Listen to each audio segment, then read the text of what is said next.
പ്രിയപ്പെട്ടവരെ, കൈരളിയുടെ വായനാപക്ഷ ആചരണത്തിന്റെ ഭാഗമായി നടക്കുന്ന വായനാനുഭവങ്ങൾ പങ്കുവയ്ക്കൽ ഇന്ന് 10ാം ദിവസമാണ്. കഴിഞ്ഞ 35 വർഷത്തിലധികമായി കൈരളിയുടെ കൂടെ നടക്കുന്ന ഒരു വ്യക്തി എന്ന നിലയിൽ ഇവിടുത്തെ വായനശാലയിലെ അമൂല്യമായ വായനാ പുസ്തകങ്ങൾ ഇക്കഴിഞ്ഞ കാലങ്ങളിൽ ഒരു വലിയ വായനാനുഭവങ്ങൾ തന്നെ സമ്മാനിച്ചിട്ടുണ്ട്. മികച്ച മലയാള സാഹിത്യത്തിലെ ഏറ്റവും മികച്ച സാഹിത്യകാരന്മാർ, അവരുടെ ഏറ്റവും മികച്ച രചനകൾ, ഇതിൽ ഓരോന്നും തിരഞ്ഞെടുത്ത് ഏതാണ് ഏറ്റവും കൂടുതൽ വായനാനുഭവങ്ങൾ സമ്മാനിച്ചത് എന്ന് പറയുക വളരെയധികം പ്രയാസകരമാണ്. കാരണം ഓരോ സാഹിത്യകാരന്മാരുടെയും ഓരോ രചനകളും വ്യത്യസ്തവും വൈവിധ്യവും വ്യത്യസ്ത തരത്തിലുള്ള വായനാനുഭവങ്ങൾ സമ്മാനിക്കുന്നതുമായിരുന്നു. അതുകൊണ്ട് തന്നെ ഏതെങ്കിലും ഒരു പ്രത്യേക പുസ്തകം തിരഞ്ഞെടുത്ത് ഏറ്റവും മികച്ച വായനാനുഭവം നൽകുന്ന കൃതി ഇതാണ് എന്ന് ചൂണ്ടിക്കാണിക്കുക വളരെയധികം പ്രയാസകരമാണ്. ഈ പരിപാടിയുടെ ഭാഗമായി പുതിയ കുട്ടികൾക്കും പുതിയ വായനക്കാർക്കും അധ്യാപക സമൂഹത്തിനും രക്ഷിതാക്കൾക്കും ഇന്നിവിടെ ഞാൻ പരിചയപ്പെടുത്തുന്ന ഒരു പുസ്തകം ടോട്ടോ ചാൻ ജനാലക്കരികിലെ വികൃതിക്കുട്ടി എന്ന പുസ്തകമാണ്. എന്തുകൊണ്ട് ഈ ഒരു പുസ്തകം ഇന്ന് പരിചയപ്പെടുത്തുന്നു എന്നുള്ള ചോദ്യത്തിന് അധ്യാപക ജോലിയിലുള്ള ഞാൻ, വിദ്യാഭ്യാസ പ്രവർത്തകനായ ഞാൻ, രക്ഷിതാക്കൾക്കും കുട്ടികൾക്കും അധ്യാപക സമൂഹത്തിനും റഫറൻസ് കൊടുക്കുന്ന ആദ്യത്തെ പുസ്തകം ഇതാണ് എന്നുള്ളത് കൊണ്ട് തന്നെയാണ്. ഇത് ജപ്പാനീസ് ഭാഷയിൽ ചൂടപ്പം പോലെ വിറ്റ ഒരു പുസ്തകമാണ്. വളരെ ചുരുങ്ങിയ കാലം കൊണ്ട് തന്നെ കോടിക്കണക്കിന് കോപ്പികളാണ് ടോട്ടോ ചാൻ ജനാലക്കരികിലെ വികൃതിക്കുട്ടി എന്ന ഈ പുസ്തകം വിറ്റഴിക്കപ്പെട്ടത്. വളരെ ചുരുങ്ങിയ കാലഘട്ടത്തിനുള്ളിൽ തന്നെ, വളരെ ചുരുങ്ങിയ സമയത്തിനുള്ളിൽ തന്നെ കോടിക്കണക്കിന് പുസ്തകം വിറ്റ സമയത്ത്, പബ്ലിഷ് ചെയ്ത സമയത്ത് കോപ്പികൾ വിറ്റഴിക്കപ്പെട്ടത് കൊണ്ട് തന്നെ ലോകമെമ്പാടും ഇത് ചർച്ച ചെയ്യപ്പെട്ടു. ആ സമയത്ത് അല്ലെങ്കിൽ ആ കാലത്ത് ടോട്ടോ ചാൻ സിൻഡ്രോം എന്ന പേരിൽ തന്നെ പല പുസ്തകങ്ങളും ഇറങ്ങുകയുണ്ടായി എന്നുള്ളതാണ് ആശ്ചര്യമുള്ള മറ്റൊരു കാര്യം. ഇത് യഥാർത്ഥത്തിൽ ഒരു ആത്മകഥയാണ്, അല്ലെങ്കിൽ രചയിതാവ് ഇതിനെ വിശേഷിപ്പിക്കപ്പെടുന്നത് ഓട്ടോബയോഗ്രഫിക്കൽ നോവൽ എന്നുള്ളതാണ്. തെത്സുഗോ കുറോയാനഗി എന്ന ജപ്പാനീസ് എഴുത്തുകാരിയുടെ അനുഭവ കഥയാണ് ടോട്ടോ ചാൻ ജനാലക്കരികിലെ വികൃതിക്കുട്ടി. യഥാർത്ഥത്തിൽ ഈ കഥാകൃത്ത് തന്നെയാണ് ടോട്ടോ ചാൻ.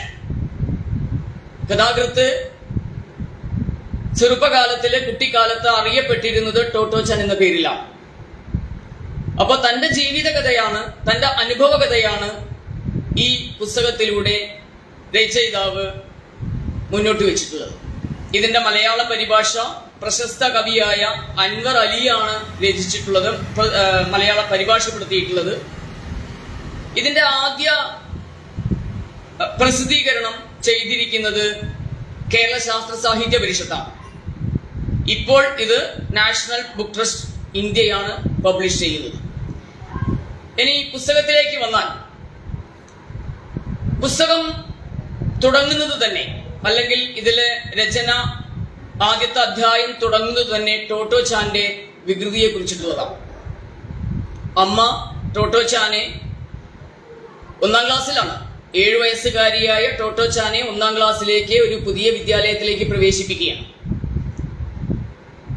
അങ്ങനെ ടോട്ടോ ചാൻ സ്കൂൾ വിട്ട് വരുന്നതും കാത്ത് ആദി പൂണ്ട് വയറ്റിൽ തീയുമായിട്ട് അമ്മ കാത്തിരിക്കുകയാണ്. കാരണം അമ്മയ്ക്കറിയാം ടോട്ടോച്ചാന്റെ വികൃതി എന്താണ് എന്നുള്ളത്.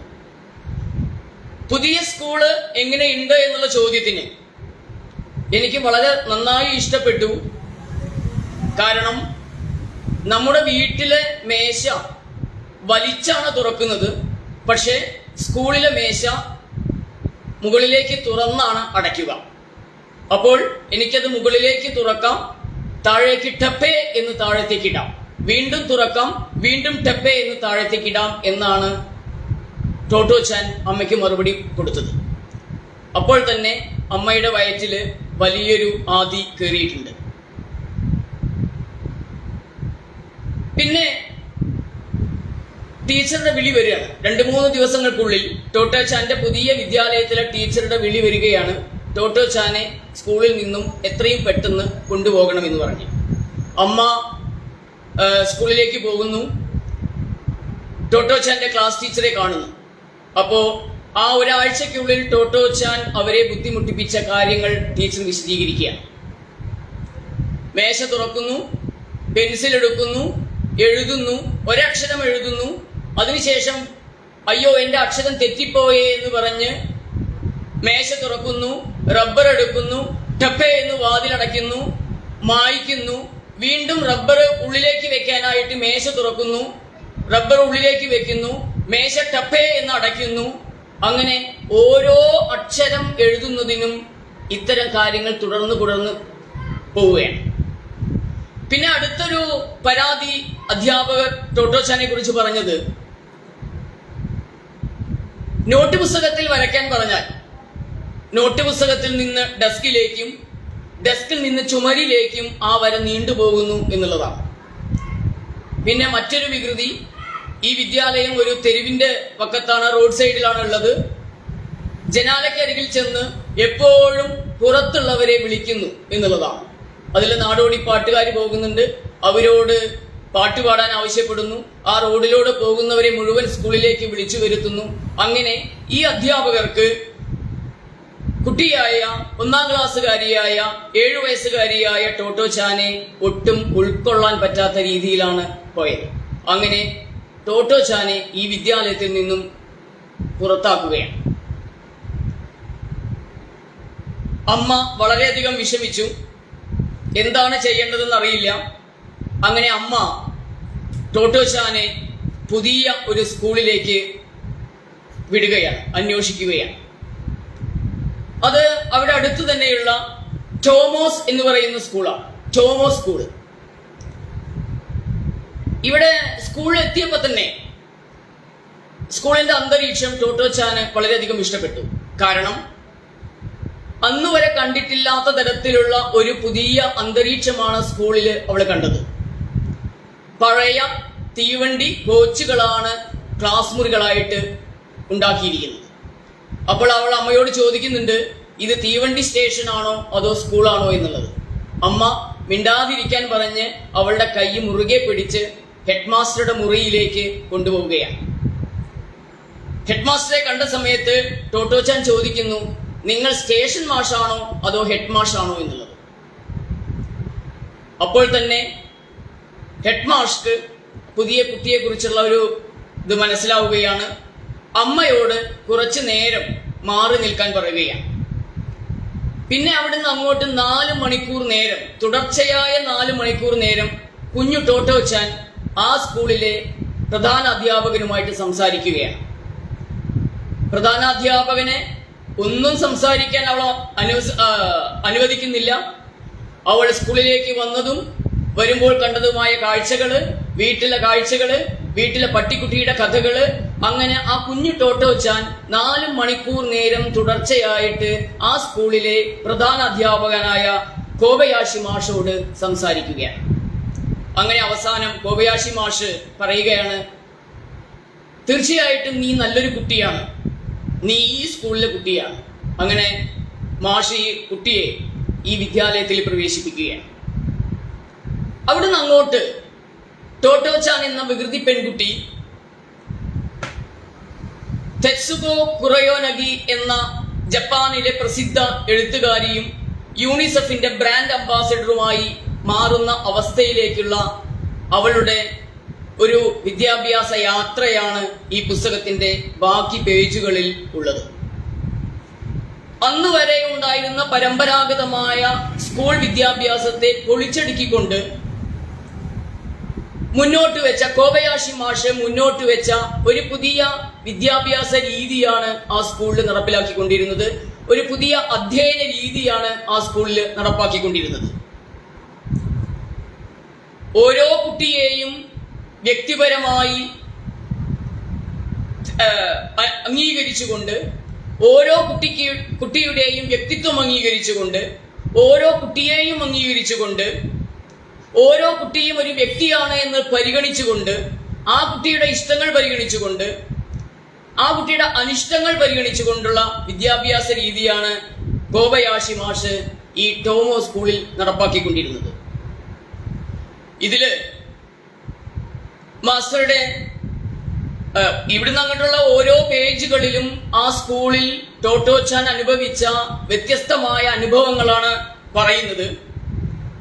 മാഷ് ഉച്ചഭക്ഷണ സമയത്ത് മാഷൊരു ചോദ്യം ചോദിക്കുന്നുണ്ട്.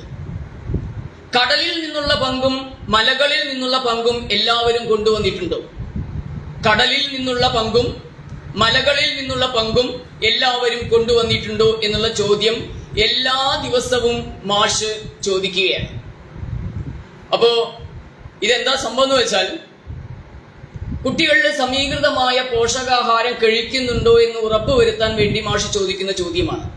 കാരണം കടലിൽ നിന്നുള്ള വിഭവങ്ങളും മലകളിൽ നിന്നുള്ള വിഭവങ്ങളും കുട്ടികളുടെ ഭക്ഷണത്തിൽ ഉൾപ്പെട്ടിട്ടുണ്ടോ എന്ന് വളരെ രസകരമായി കുട്ടികൾക്ക് ഇഷ്ടപ്പെട്ട രീതിയിൽ മാഷ് ഉറപ്പുവരുത്തുകയാണ് ചെയ്യുന്നത്.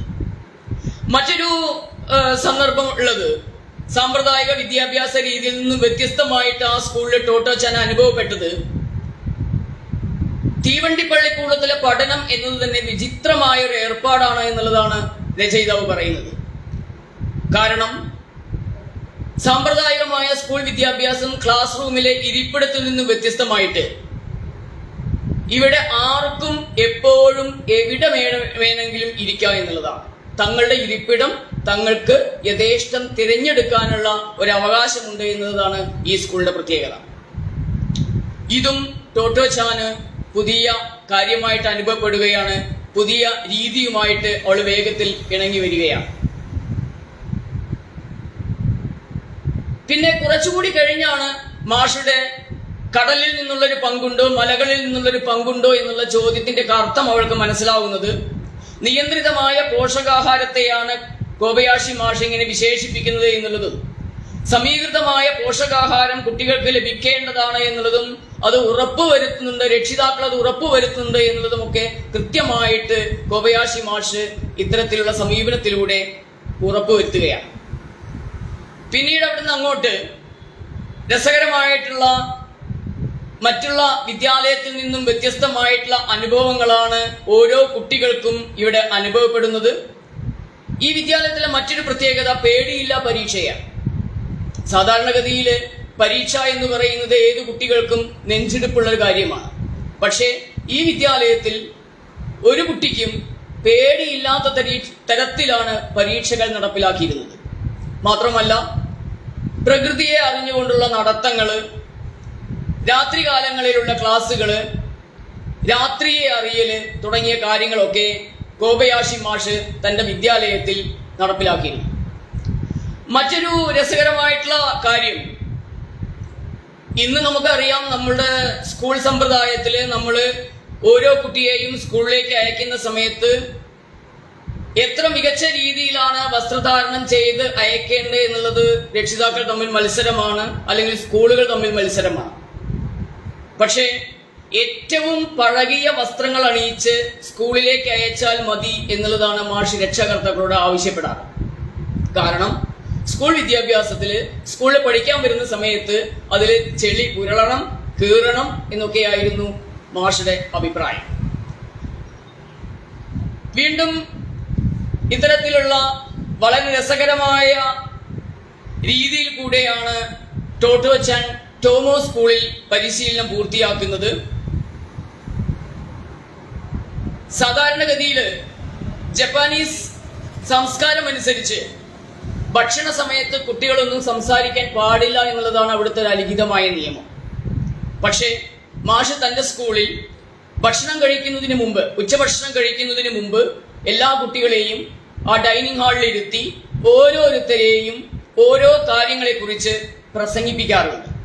അതും വളരെ വൈവിധ്യമുള്ള ഒരു പഠന രീതിയായിട്ട് അവൾ മനസ്സിലാക്കി. ഇതിലെ ഓരോ കുട്ടിയെയും, വളരെ പിന്നോക്കം നിൽക്കുന്ന കുട്ടി അല്ലെങ്കിൽ ഒന്നും പറയാൻ സാധിക്കാത്ത കുട്ടി, ഇവർക്കൊക്കെ മാഷ് എങ്ങനെയാണ് പിന്തുണ കൊടുക്കുന്നത് എന്നുള്ളത് കൃത്യമായിട്ട് ഓരോ അധ്യായങ്ങളിലും വിവരിക്കുന്നുണ്ട്. അതുകൊണ്ട് തന്നെ അവിടെ പഠിക്കുന്ന കുട്ടികൾക്ക് ഈ ടോമോ വിദ്യാലയം എന്ന് പറയുന്നത് തന്റെ പ്രിയപ്പെട്ട വീടായി മാറുകയാണ്. അല്ലെങ്കിൽ ഒരു പക്ഷേ വീട്ടിൽ വന്ന് ഉറങ്ങിക്കഴിഞ്ഞാൽ പിറ്റേ ദിവസം സൂര്യൻ ഉദിക്കാൻ ഓരോരുത്തരും പ്രാർത്ഥിക്കുകയാണ്. കാരണം അടുത്ത പ്രഭാതത്തിൽ അവർക്ക് ആ സ്കൂളിലേക്ക് പോകാനുള്ള ആകാംക്ഷയാണ്, അല്ലെങ്കിൽ തയ്യാറെടുപ്പാണ്. ഇതില് മറ്റൊരു കാര്യം അധ്യാപകനും വിദ്യാർത്ഥിയും തമ്മിലുള്ള ബന്ധത്തെ കുറിച്ചിട്ടാണ്. കാരണം ഓരോ അധ്യാപകനും തന്റെ വിദ്യാർത്ഥിയെ എങ്ങനെയാണ് സമീപിക്കേണ്ടത് എന്നുള്ള കൃത്യമായിട്ടുള്ള ഒരു വിവരണം, അല്ലെങ്കിൽ ഒരു കാഴ്ചപ്പാട്, അല്ലെങ്കിൽ ഒരു പഠന രീതി ഇവിടെ കോബയാഷി മാഷ് മുന്നോട്ട് വെക്കുന്നുണ്ട്. കാരണം ഇതാ നോക്ക്, നേരായിട്ടും നീയൊരു നല്ല കുട്ടിയാണ്. ടോട്ടോച്ചാനെ കാണുമ്പോഴെല്ലാം മാസ്റ്റർ ഈ വാക്കുകൾ ആവർത്തിക്കും. ഇത് ടോട്ടോച്ചാനോട് മാത്രമല്ല, ആ വിദ്യാലയത്തിലുള്ള ഓരോ കുട്ടിയോടും മാഷ് ഇടയ്ക്കിടയ്ക്ക് പറയുന്ന വാക്കുകളാണ്. ഇങ്ങനെ വളരെ രസകരമായ സന്ദർഭങ്ങളിലൂടെയാണ് ടോട്ടോച്ചാൻ എന്ന് പറയുന്ന ഈ കഥ, ആത്മകഥ മുന്നോട്ട് പോകുന്നത്. പിന്നീട് ഈ സ്കൂളിന്റെ പ്രത്യേകതയായിട്ട് മറ്റൊരു ഇത് മുന്നോട്ട് വെക്കുന്നത്, ടോട്ടോച്ചാൻ ജീവിതത്തിൽ ആദ്യമായി മുറിവേറ്റ സൈനികരെ ചികിത്സിക്കുന്ന ഒരു ആശുപത്രി കാണാൻ പോകുന്ന സന്ദർഭമുണ്ട്. ഇതിലൊക്കെ കുട്ടികളെ പുറത്തു നടക്കുന്ന കാര്യങ്ങളെക്കുറിച്ചും ലോകത്തിൽ നടക്കുന്ന രാഷ്ട്രീയ സംഭവ വികാസങ്ങളെ കുറിച്ചിട്ടൊക്കെ ചെറിയ പ്രായത്തിൽ തന്നെ ആ രീതിയിൽ അല്ലെങ്കിലും, പ്രത്യക്ഷമായ അല്ലെങ്കിലും പരോക്ഷമായി കുട്ടികളെ ഇതെല്ലാം അനുഭവിപ്പിക്കുക എന്നുള്ള ഒരു രീതിശാസ്ത്രമാണ് കോബയാഷി മാഷ് ഇതിലൂടെ മുന്നോട്ട് വെച്ചിരിക്കുന്നത്. ഇത് നിർബന്ധമായും എല്ലാ കുട്ടികളും വായിച്ചിരിക്കേണ്ട ഒരു പുസ്തകമാണ്, അല്ലെങ്കിൽ എല്ലാ രക്ഷിതാക്കളും വായിച്ചിരിക്കേണ്ട പുസ്തകമാണ്, അധ്യാപകർ വായിച്ചിരിക്കേണ്ട പുസ്തകമാണ്. ഇത് വെറും ഒരു അനുഭവകഥ എന്ന രീതിയിൽ മാത്രമല്ല, മറിച്ച് ഇതൊരു പുതിയ ബോധന രീതിയാണ്, ഇതൊരു പുതിയ പഠന രീതിയാണ്. ആ രീതിയിൽ ലോകം മുഴുവൻ ചർച്ച ചെയ്യപ്പെട്ട ഒന്നാണ് ടോട്ടോച്ചാൻ, അല്ലെങ്കിൽ ജനാലക്കരികിലെ വികൃതിക്കുട്ടി എന്ന കഥ, അല്ലെങ്കിൽ ആത്മകഥ, അല്ലെങ്കിൽ അനുഭവകഥ എന്ന രീതിയിൽ. ലോകം മുഴുവൻ ഈ പഠന രീതിയുമായി അന്നുവരെ ഉണ്ടായിരുന്നതിൽ നിന്നും വ്യത്യസ്തമായിട്ടുള്ള ഒരു പഠന രീതിയാണ് ഇത്. 1930-കളിലും 35-കളിലും നടക്കുന്ന കാര്യമാണ് ജപ്പാനില്. ലോകത്തിലെ ഇത്തരത്തിലുള്ള ഒരു പഠന രീതി, അല്ലെങ്കിൽ ബോധന രീതി, അല്ലെങ്കിൽ ഈ രീതിശാസ്ത്രം, മെത്തഡോളജി, ലേണിംഗ് മെത്തഡോളജി അല്ലെങ്കിൽ ടീച്ചിങ് മെത്തഡോളജി ഒന്നും ആരും മുന്നോട്ട് വെച്ചിട്ടുണ്ടായിരുന്നില്ല. അപ്പൊ ഇത് ലോകം മുഴുവൻ ഏറെ ചർച്ച ചെയ്യപ്പെട്ട ഒരു വിഷയമാണ്.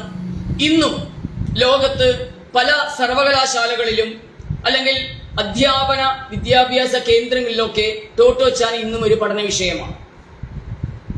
കാരണം അധ്യാപകൻ എങ്ങനെയാണ് തന്റെ വിദ്യാർത്ഥിയെ സമീപിക്കേണ്ടതെന്നും, തന്റെ വിദ്യാർത്ഥി എങ്ങനെയാണ് പഠിക്കേണ്ടതെന്നും, തന്റെ വിദ്യാർത്ഥിയെ എങ്ങനെയാണ് വളർത്തേണ്ടത് എന്നൊക്കെ ഇന്നത്തെ അധ്യാപകർക്കും ഇത് ഒരു മാതൃകയാണ്. ലോകത്തിലെ പല വിദ്യാഭ്യാസ സ്ഥാപനങ്ങളിലും അല്ലെങ്കിൽ പല രാജ്യങ്ങളിലും ഈ രീതിശാസ്ത്രവുമായി ബന്ധപ്പെട്ടുള്ള പുതിയ പ്രവണതകൾ രൂപപ്പെടുവാൻ തുടങ്ങി. നമ്മുടെ കേരളത്തിലും പുതിയ വിദ്യാഭ്യാസ രീതിയിൽ ഇതിന്റെ പല കാര്യങ്ങളും നമുക്ക് കാണാൻ പറ്റും. ഏറ്റവും അവസാനം 1935-കളില് ജപ്പാൻ ടോക്കിയോ നഗരത്തിലെ ബോംബ് വർഷിക്കുന്ന സമയത്ത് ഈ ടോമോ സ്കൂള് കത്തിയെരിയാണ്, ബോംബ് വർഷിച്ചതിന് ശേഷം. അതിന് മുന്നേ തന്നെ കുട്ടികളെ എല്ലാം മാഷ് അവിടുന്ന് പറഞ്ഞയക്കുകയാണ്. എല്ലാറ്റിനുമിടയിൽ തെരുവിന്റെ വിജനതയിൽ നിന്ന് ടോമോ സ്കൂള് കത്തിയെരിയുന്ന ദൃശ്യം മാസ്റ്റർ കണ്ടു. എപ്പോഴത്തെയും പോലെ തന്നെ അദ്ദേഹം തന്റെ ഏറെ നരച്ചുപോയ കറുമ്പൻ സ്യൂട്ട് അണിഞ്ഞിരുന്നു. കൈകൾ കീശയിൽ തിരുകി മാസ്റ്റർ നിന്നു. അപ്പോഴും മാഷ് ചോദിക്കുന്നത് തന്റെ മകനോട്, അടുത്തു നിൽക്കുന്ന സർവകലാശാല വിദ്യാർത്ഥിയായ മകൻ ടോമോയോട് അദ്ദേഹം ചോദിക്കുകയാണ്, ഏത് തരം സ്കൂളായിരിക്കും നാം അടുത്ത പ്രാവശ്യം കെട്ടി ഉയർത്തുക? ഇതിൽ നിന്നും കുട്ടികളോടുള്ള സ്നേഹം, അതിരറ്റ സ്നേഹം ആണ്, കോബയാഷി മാഷുടെ അതിരറ്റ സ്നേഹമാണ് മുന്നോട്ട് വയ്ക്കുന്നത്. വളരെ വായനാനുഭവം നൽകുന്ന ഒരു കൃതിയാണ് ടോട്ടോ ചാൻ ജനാലക്കരയിലെ വികൃതിക്കുട്ടി എന്നുള്ളത്.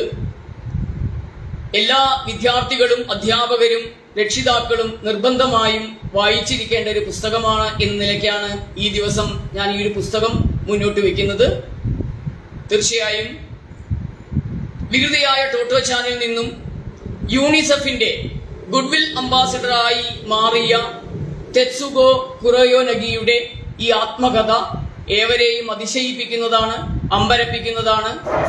അതുകൊണ്ട് തന്നെ ആയിരിക്കണം വളരെ കുറഞ്ഞ കാലം കൊണ്ട് തന്നെ ജപ്പാനില് കോടിക്കണക്കിന് കോപ്പികൾ ഈ പുസ്തകത്തിന് വിറ്റഴിക്കാൻ സാധിച്ചത്. ഇപ്പോഴും പുസ്തകത്തിന് ആരാധകരുണ്ട്.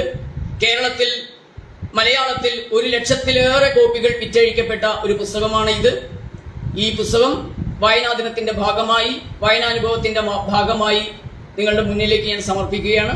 നന്ദി, നമസ്കാരം. ഫിനിഷ്.